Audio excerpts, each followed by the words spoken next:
that we're smoking, a party we're through. It's going all night long when the lights come on. When the lights come on. Welcome back, y'all, to another episode of the It's Game Day podcast. New intro, by the way, created by your boy. Hey, let me know what y'all think of it. First things first, me and Mike are back. Now we're with Mr. Nintendo 64. He is finally joining us for coming back after a very long hiatus. Sir, how are you doing tonight? Oh, I'm great. I'm excited to be back. I'm excited to be back on the pod talking college football. I'm excited for the season to start this Friday. This Saturday. No, we got a game on Friday. No, don't we have the USC game? No, USC is no. Oh, I must be mistaken. And just for anybody that's watching here, let me get the right hand here. Just pay attention to this right here. Yeah. Game going 6-6 this year. If I'm wrong, feel free to come back and roast me in the comments. If I'm right, don't speak to me. Don't speak to my family, my kids, nothing. Wait, so what if they go worse than 6-6? Then that's a win for me. That's a win for me. Okay. All right, y'all. First things first. First schedule we're going to talk about. Hold up. Let me get a better layout of this so we can all. Yeah, let me get on my binoculars. Yeah. Hold on. Nope, that's too close. Nope. Hold up. Oh, There we my go. Lord. That's better. All right, first team we're going to talk about is the Vanderbilt Commodores. So Blaze, five-star quarterback who was sitting behind Diego Pavia at New Mexico State and as well as Vanderbilt, will be the starting quarterback. From what I heard, he's pretty decent. He was a five-star quarterback, so, I mean, that's all I got to really go off of. Other than that, I don't think that team is going to be much this year. They've lost a lot of talent to the NFL, to the portal. They didn't gain much, so Mr. 64, if you would like to start us off with Vanderbilt, floor is yours. Oh boy, I'm kind of in the same boat as you. Is I think they've lost enough where they're not necessarily be that competitive Vanderbilt we've seen the past couple of years.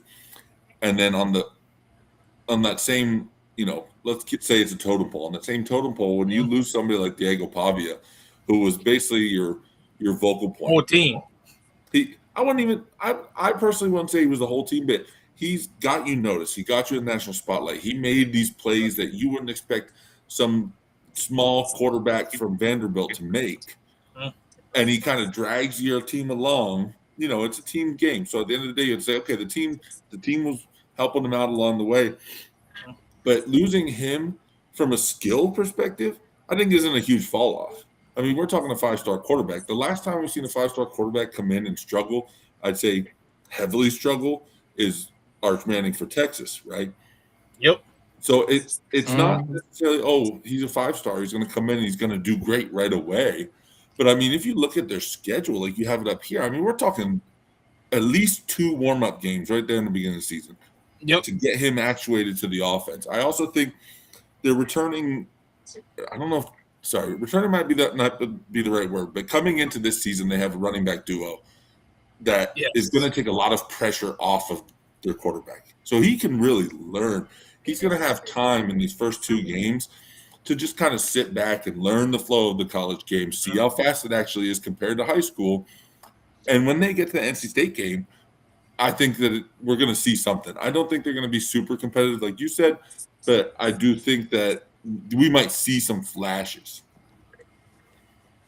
Yeah, I'm not very high on Vanderbilt this year. I mean, I think they'll probably still go bowling. I mean, with the schedules they got, I mean, it's going to be relatively easily, I would say, for them to go bowling. I mean, the first 3 games of their schedule, cakewalks. They should easily beat all 3. Austin Peay, Delaware, NC State. And then they'll start going on a streak of losing. I mean, you're going to Auburn. You're going to Georgia. You host Ole Miss. You may catch one of them teams sleeping that come to you, though. So they might catch one of them squads. Arkansas, Kentucky, Mississippi State. I think Vandy got all of them by team standpoints and coaching standpoints. And then, obviously, you finish out a rough stretch at the end of the season. Bama at home, at Florida, and Tennessee coming in for a route for a game. Yeah, it's not a favorable schedule by any means. It is not. I mean, I'm seeing just off the rip, giving them the benefit of the doubt, they're going to match Alabama's record at 6-6. And that's giving them the benefit of the doubt. That's saying that they can beat Kentucky. That's saying that they can beat Mississippi State. Mhm. These are teams, that they're going to be tough games on that schedule, especially coming off of Auburn, Georgia, Ole Miss. Yeah, that's a rough stretch in itself. Yeah, if you would have said you went Austin Peay, Delaware, NC State, and then Arkansas, Kentucky, Mississippi State, I'd say you could probably start 5-1 or 6-0.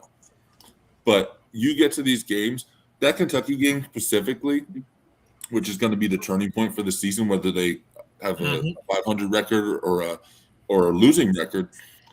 It's in my head, every game that's a toss-up, it comes down to you have the running backs, you have they lost a lot of talent on defense, but you have experienced talent that came in or that they built up themselves. So you can keep up, physically with a lot of these bigger teams, but you don't have the depth that a lot of these bigger teams have. Whether you have an injury, you get tired throughout the game.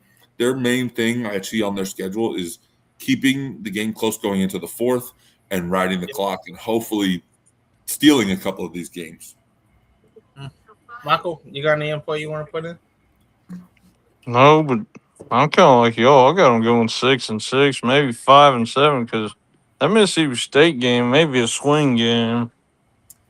It could be. I mean, it is in good old Mississippi.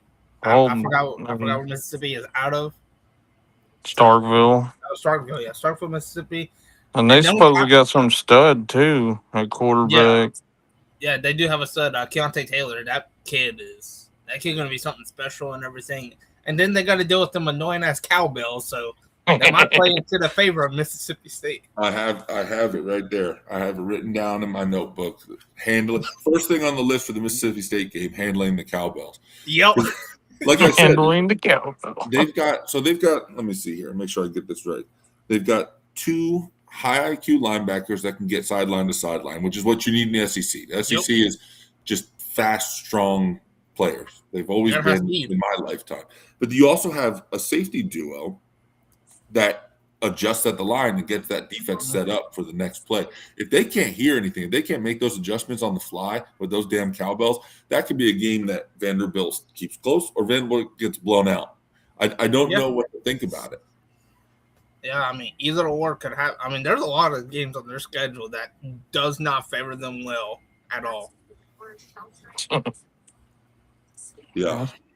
I mean, they'll be lucky. Like I said, they'll be lucky to make a bowl game. I think, shit. If I'm gonna be honest with you, they might only win 4 games. They might win the first 3 games of their season, and then just win Arkansas, and then lose out the rest of the way.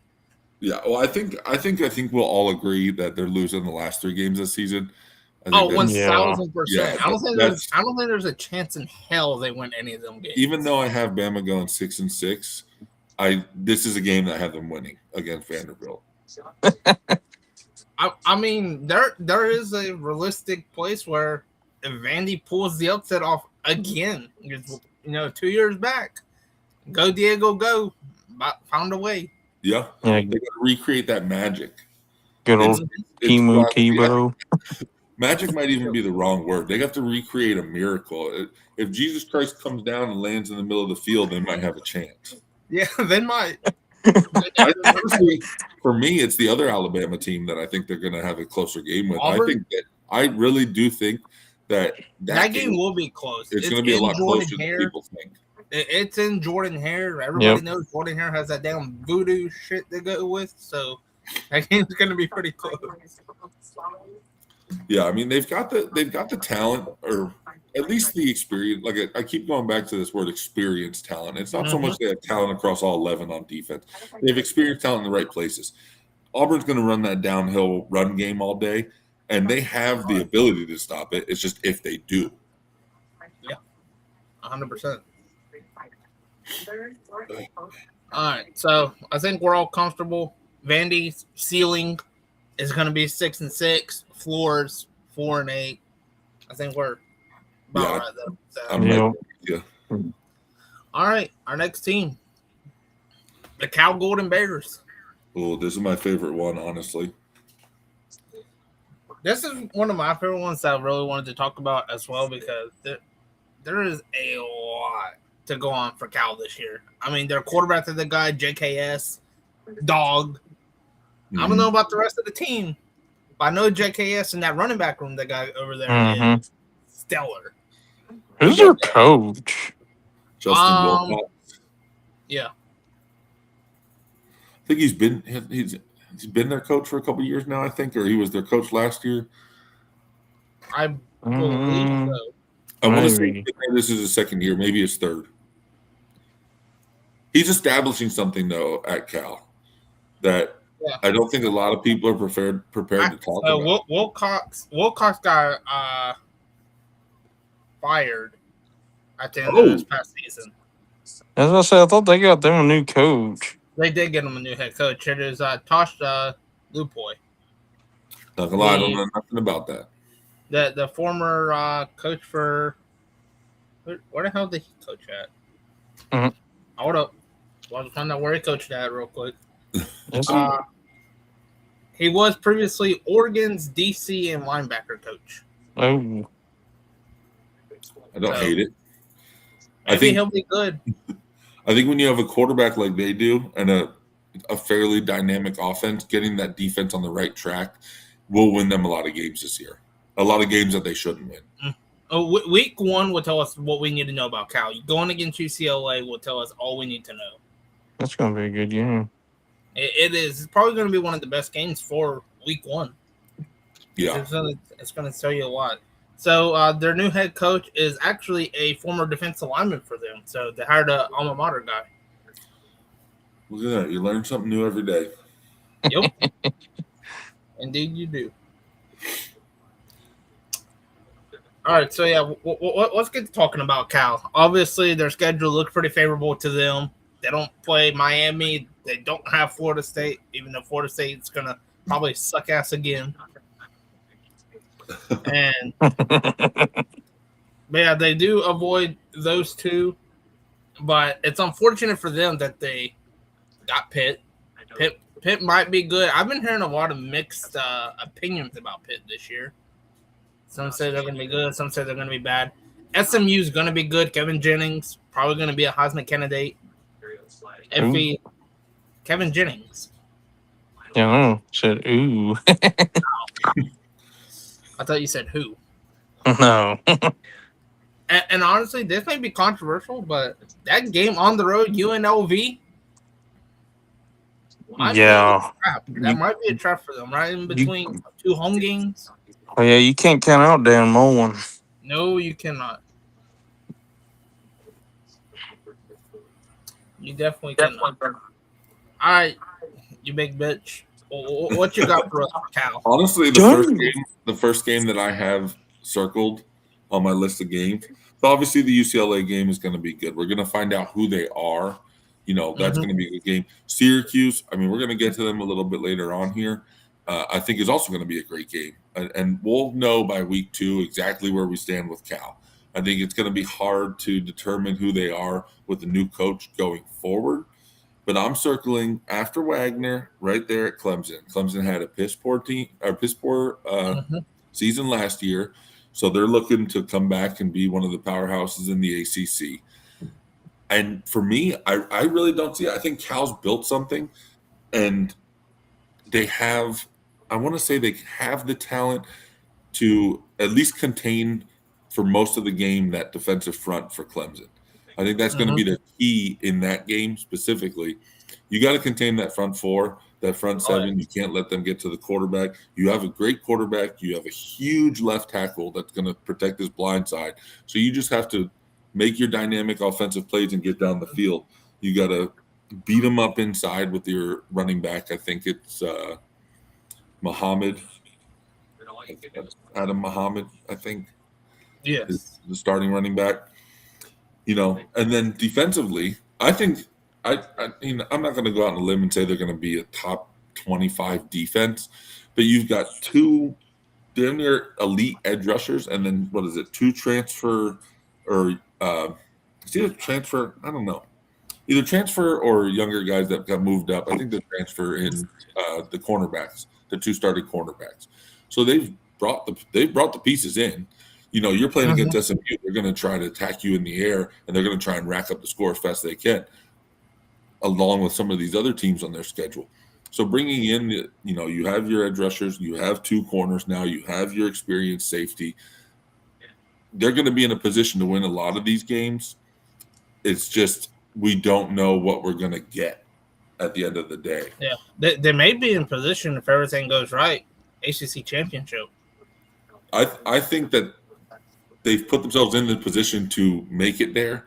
Whether they win it or not is a whole nother story. That's a whole nother conversation. It comes down, I mean, realistically, I think we'll know when it comes down to that Virginia game at the end of the year. If they can beat Virginia there and they've had a good season before that, they might be in a position to make the ACC championship. I think one of the games in conference that'll tell us a lot. You mentioned the Clemson game. I think the Virginia Tech game is going to tell us a lot. I was about to say that's what I was looking at. It's going to tell us a lot about Cal's team, but it's also going to tell us a lot about James Franklin and how he's doing. Mm-hmm. I think that's a game to watch. I mean, Cal. I think Cal definitely goes bowling. I mean, this schedule here of theirs is pretty favorable to them. It's not like Vandy where they get bent over sideways. Yeah, it's a schedule that puts them in a position to do well. Again, it comes down to how the coaching staff reacts first year. You know, get everything together. You've got the pieces are there. Your quarterback is an elite young talent at the position. So you get him going, you get your run game sustained just enough that you can keep him, you know, keep the defense guessing back and forth. I mean, you're going to be in a good spot. Oh, 1,000%. So I feel comfortable, you know, probably saying Cal may finish 7-5. I think that might be the floor for them. 5-7 probably is or 5-7 to 4, 7-5 probably the ceiling for them. If I'm being completely honest. I'm just going to go out on a limb here. I'm always the controversial one. I think they can get 9 wins. There's a chance they could, but stuff needs to go right. They need a lot of things to go right. You're going to need the progression on your young quarterback, as good as he was as a freshman, to be just as good, if not better, as a sophomore. If we see that progression with him, their offense will be just fine. And I made my points on the defense. I think they can hold almost all of these teams to under 25 or under 30 points a game. And if I'm Cal and my offense is looking as good as it is, or as good as it should be, I think if I can hold teams under 25, I can win a lot of these games. Oh, yeah. A lot of these games are definitely winnable, for sure. All right. Well, that is Cal. So move on to our next one. This is the one I wanted to talk about the most. Syracuse. Oh, God. Because I heard a take the other night that's saying Syracuse could be a dark horse for the ACC when they finished 3-9 last year, including a blowout. All of their losses were by double-digit points. They had 3 wins, 2 of which that were by double digits. One that was a single-digit victory over NC State in double overtime. I'm sorry. If you think they're going to go from 3-9 to a damn dark horse within the conference, Hey, correct me if I'm wrong, though. Their quarterback gets injured, week 5, week 6? Yeah, and that's when it snowballed. I believe so, but they was already going a downward spiral as is. Yeah, it just went worse, though. I think offensively they're very one-dimensional. But, I mean, you sit back, don't even look at the opponents right now. Just sit back and look at Syracuse. You're bringing that quarterback back. He stays healthy. Yep. He was on pace for, 4,000 passing yards last year. Yes. I mean, this guy is an elite passer when it comes to college. I mean, the difference between college and the NFL is a huge jump. When it comes to college, he's an elite passer. He was looking at 4,000 last year before he got hurt. His completion percentage is in the 60s. You know, you want to see that pick up a little bit. You've got 3 receivers that are all different. You got guys that go downfield. You get guys that can test the catch, guys that can go across the middle. You've got 2 tight ends, and you've got a reliable pass catching running back. It's set up for them to be one of the most potent offenses in the ACC. Mm-hmm. I mean, it's all there for them. I just personally don't see it, especially with the schedule that they got too. I mean, this ain't no walk in the park for them. Yeah, no joke. It's definitely not. Speaking of cupcake schedule, look at the last game on the schedule. When are we going to force Notre Dame to play some actual teams? Like, I think that is a great question. Their schedule this year is honestly a legitimate fucking cakewalk. I can't say much as a Penn State fan because we have an easy schedule coming up this year, but Notre Dame. I'm just going to go on this. But Notre Dame year in year out has an easy schedule, and they always get brought in ranked high. They play cupcake, and then they lose to Northern Illinois. They lose to like Bowling Green. They lose to random teams that they shouldn't lose to. If I'm on the committee, if you lose to any of those teams and you have a cupcake schedule, you're out. You're off the playoffs. Yeah, you're gone. See you later. There should be no reason. And Notre Dame's schedule this year is once again pretty easy. I mean, you start out with Wisconsin. That should be an easy win for them. You play Rice. That's going to be a blowout.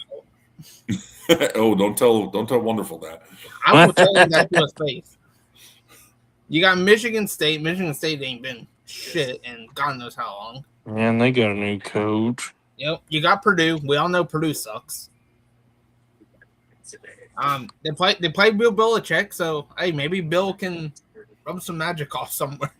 Well, he does got Bobby Petrino there. Yeah. They play Stanford. I think their 2 toughest games, obviously, are BYU and Miami for Notre Dame. I mean, if they find a way to lose either one, then, well, you can kiss the playoffs goodbye. It should. That should be the standard. And then not only that, they play SMU, and SMU could get in some trouble too. Speaking of SMU, looking at this schedule, back to Syracuse, I personally, I know that you don't agree with the whole dark horse of the ACC thing. I think way back in the back of my head, I don't agree with it either. But I do think that SMU game, I believe it was last year, if I'm remembering correctly, I think it was SMU and Baylor. They went on to score. It was like 50-50 or something like that by the end of the fourth quarter, the first overtime. I think this year, this is the game that's going to be one of the highest scoring of the season. SMU versus Syracuse. They get, even if they can't stop them, they've got a dynamic turn man that's going to put them in position. They've got one of the best names in college football at kicker, Woody Trippy. No, Trip Woody. Sorry, Woody Trippy. So yes, that Baylor and SMU game was a double overtime game, double OT, which Baylor won 48-45. 48, yeah. So I remember watching that game. I mean, you know what SMU is going to bring to the table. They're going to try and score as many points as they can, as fast as they can, and just blow you out of the water. That's what they do every year. It's been like that since I was a youngin', and it's always going to be like that. Mm-hmm. They play to outscore you. That's how they play. But I think that's how Syracuse is going to have to play this year. If they can even get 1 or 2 crucial stops in a game, like deep in the enemy territory, and they get the ball in the return man's hands, he's going to put them in position to score. I can almost guarantee. I wish there was a stat for this that I could look it up after the season. If they make a stop inside the opponent's 20 and they are punted the ball, I'm almost guaranteeing they're getting points on 90% of those possessions. Oh, definitely. They've got the kicker, they've got the return man, they've got the offense. Especially, you got to think, college punters, you're averaging probably like, say, 50 air yards on your punt before it actually gets caught. So you're catching the ball at the opposite 30, and you have a good return man, so you're going to get maybe 10 to 20 yards at least almost every single time. I mean, you're damn near a midfield. You got to get 20 yards when you're kicking a field goal. I think that they're going to surprise a lot of people offensively. All these games could be the highest scoring game of the season. Definitely. And I mean, Syracuse could do something. It's just with the schedule that they got and how they played last year. I can't see them doing anything. Obviously, Notre Dame's going to beat them. We can already chalk that game up. There ain't no way in hell Syracuse wins that. Yeah. Boston College, NC State, those are dubs easily. Clemson's not going to be a slouch of a game. FSU won't be a slouch. They'll beat Belichick's ass. That's not been a problem. Louisville is going to be the interesting one. I would like to see how Lincoln Keyholtz is going to play for them. I think that's a schedule we got to talk about. So they might be a contender potentially. At Virginia, I don't know what the hell Virginia is going to be this year. Probably nothing.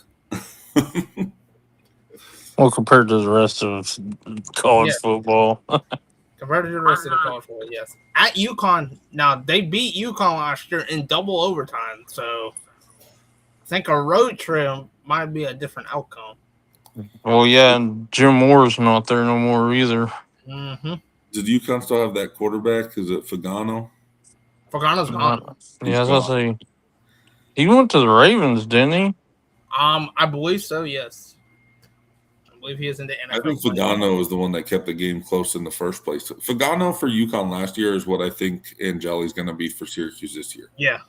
Or here's a better example. What Diego Pavia was for Vanderbilt the past 2 years is what Angeli's going to be for Syracuse. If he has a good season, they're going to have a good season. If he has a bad season, they're going to have a bad season. Yeah.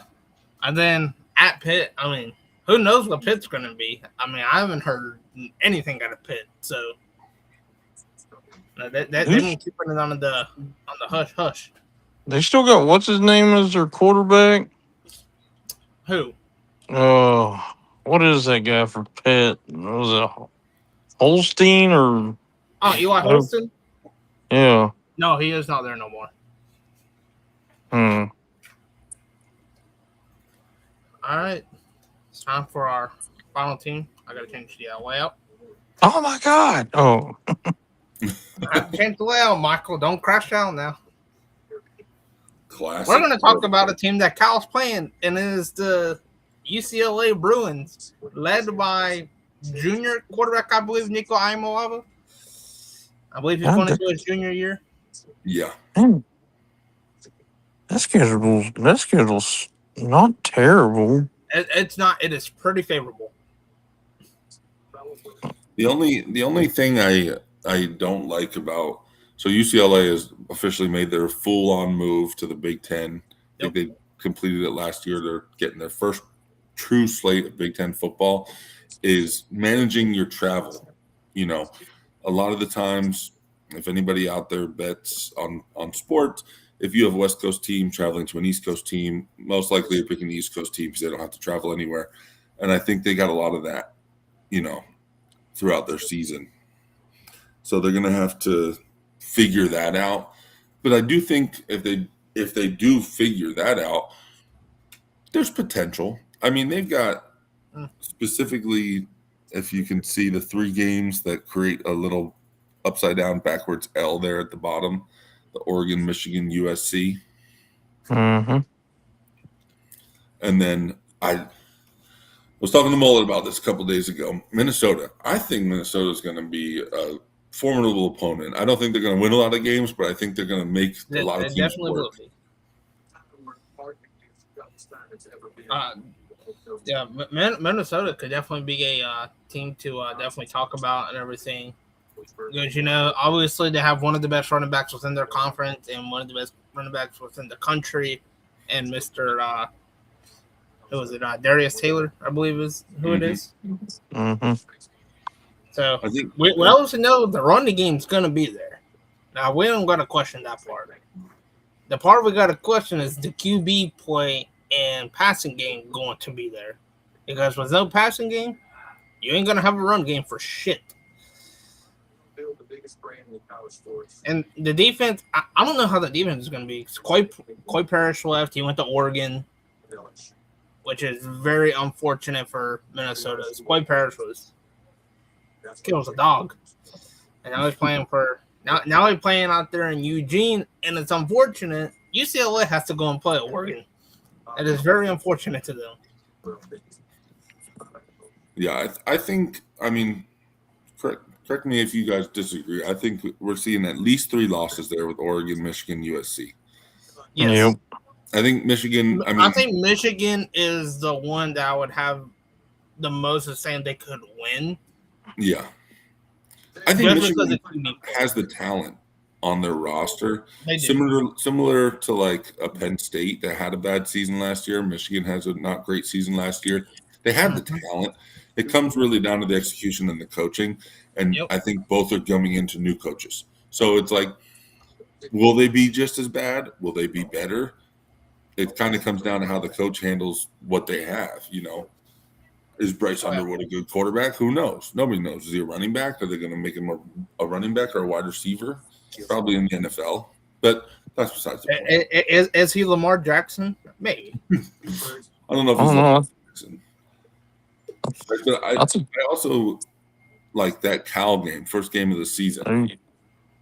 You know, that's another one where you look at and you're like, what's going to happen? You know, UCLA has the talent to be competitive against Cal. Cal's going to be a pretty good team. You know, I think we'll know right from that game where we're going to stand with UCLA moving forward. Oh, 100%. I mean, hey, if they start off hot, they walk into Oregon 4-0, then we might have to have the talk that UCLA might be able to beat them. We'd have to have the talk. I think ultimately UCLA is going bowling either way. Oh, yeah. With this schedule, if they don't go bowling with this, we got a problem. We got a big problem if you ain't going bowling with this damn schedule. I mean, the first 4 games, well, okay, exclude Cal's 50-50. After that, you're going on a 3-game stretch where you're going to win. Yeah, that's what I'm saying. This should be 9-3. Pretty much. Yeah. Oh, I think they're blowing Illinois out. I'm so tired. I heard it 2 years ago. I heard it last year. Oh, Illinois is returning 67% of their production and 68% of their And I don't Indiana care. blew their ass out last year. Yeah, I don't care. It works for, you know why it worked for Indiana? Because they had good talent and good coaching and a good team. Illinois is not a good team with subpar talent for the Big Ten. And I don't care if they return their best player. Their best player doesn't hold a candle to anybody on any other roster. No, it don't. And Brett Bielema sucks. He does. He sucks really bad. I just had to get that off my chest because I had somebody say something about Illinois on TikTok sometime, like maybe last week, and I was holding in my rage then because I knew I'll get it out eventually. Right, Illinois is not going to be shit. Okay, they got their ass handed to them last year by Indiana, and as everybody was like, "Oh, Illinois is returning all this talent and everything. They're the better team than Indiana." You know why they return all this talent? Because none of their guys can transfer anywhere because they're all dog shit. Who's their quarterback? Because didn't he go into the NFL or try?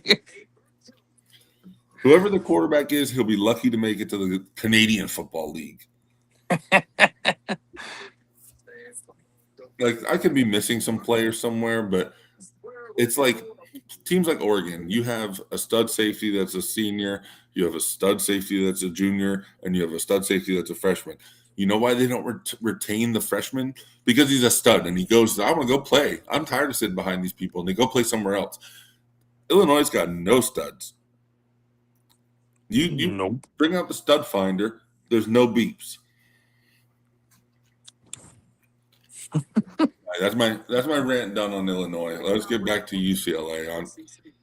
I could go on for a while about that. I think we could all go on for a minute about Illinois' shitty ass team. Yeah, fuck them. This is gonna be the first time you're gonna hear me say this.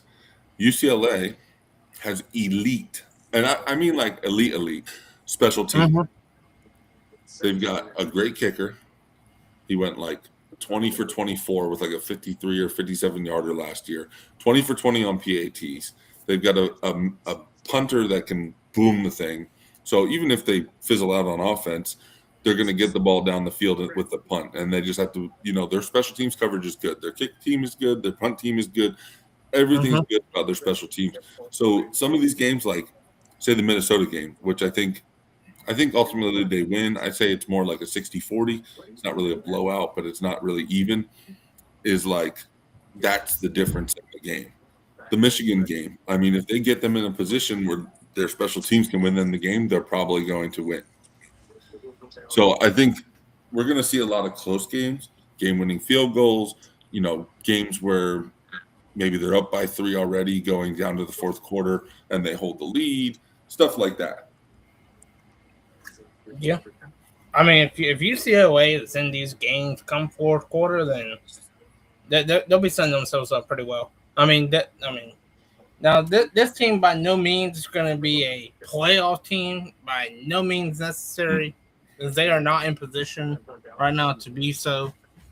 But I can agree with Michael. I think we could see the ceiling being 9-3. I think their floor is probably 7-5. They're going bowling. That's what we know for a fact, is they're going bowling unless they have a major explosion. I couldn't find anything on it online before we hopped on here.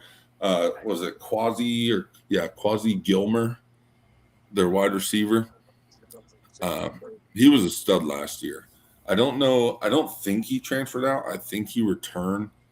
If he's still there and they put together a decent season, you get one more year with Nico, I'm your daddy. You get another year with Gilmer. And then, you just crash the transfer market, or not the transfer market, the transfer portal next offseason. We could be talking realistically, competing for a Big Ten championship. Yeah. I mean, this is one of these teams where it's like, are you going to be good this year? Probably good enough where people are going to talk about you.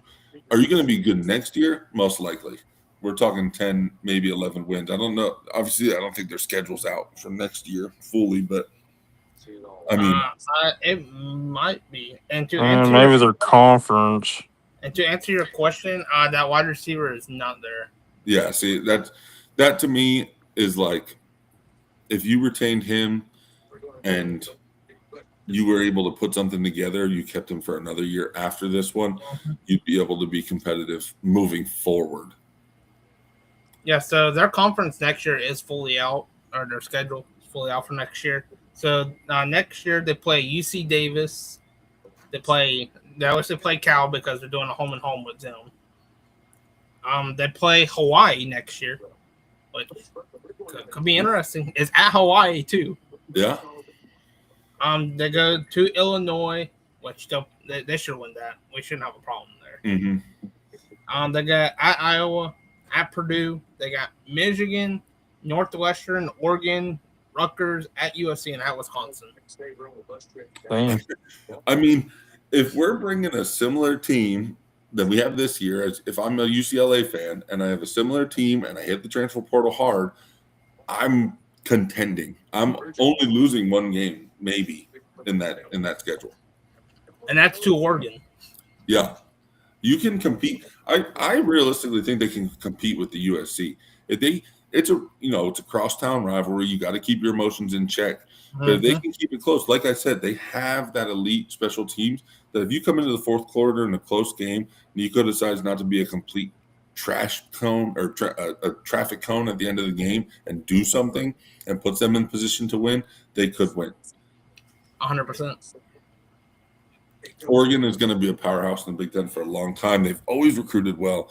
They've, since the transfer portals become a thing. They also got this too. Yeah, exactly. They're just going to be that's just something that a lot of that's a team that's probably never going to fall off. Them and Ohio State, never going to fall off. Hopefully Ohio State does eventually, because I think they do eventually. I think they are smart with their money. They dump it into the right positions.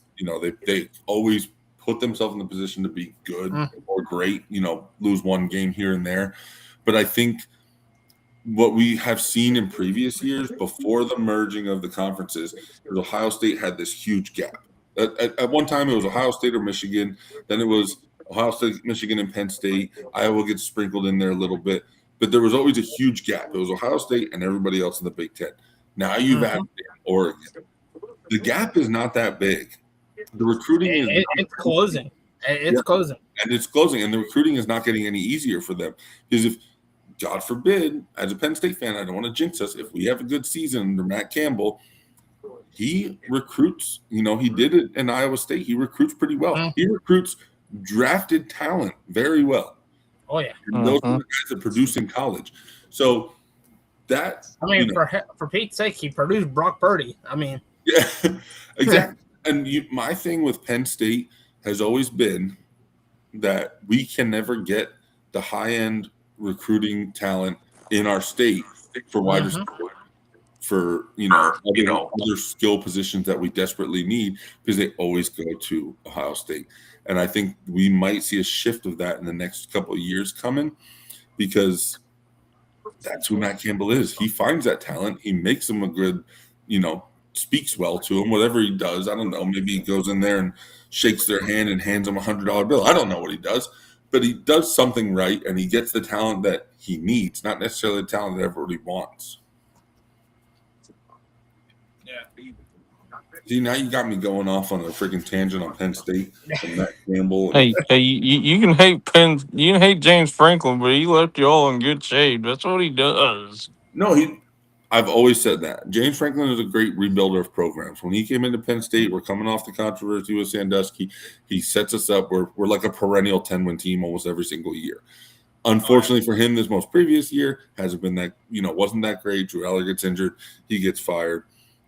It is what it is. But he leaves us in a very good position. I think I'm confused why they're preseason ranked, but there's a lot of teams that I'm surprised that are ranked preseason.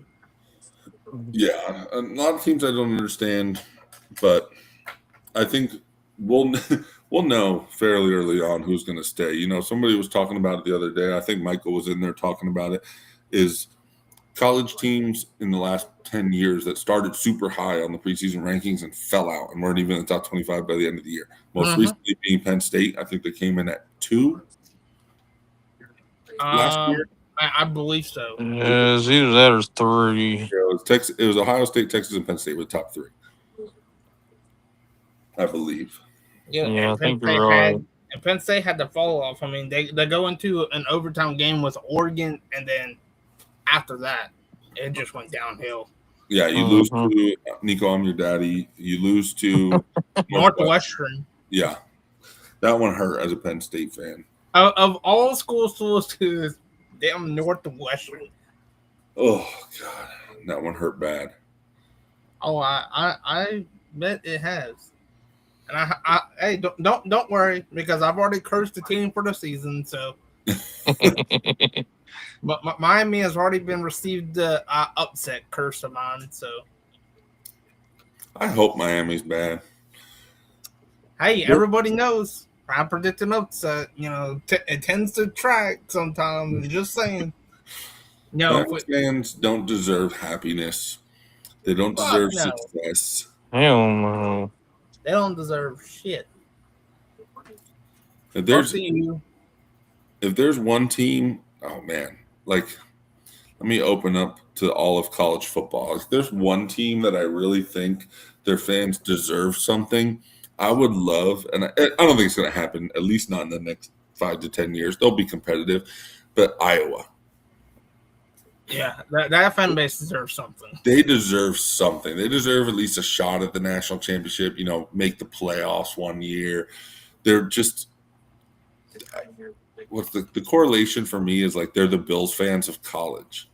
They are. They're rowdy, they're crazy, but they always do the right thing, morally. Mm-hmm. And is it Iowa that does the wave to the children's hospital? Yeah. Yeah, that's what I thought. Just morally good people. I might be a little biased because I had family in Iowa at one point, and I still got a couple cousins there now. Actually, you want to hear this crazy story? I don't know how this happened. My cousin was getting married. I flew out to Iowa, and his brother got an Airbnb because he lives an hour away.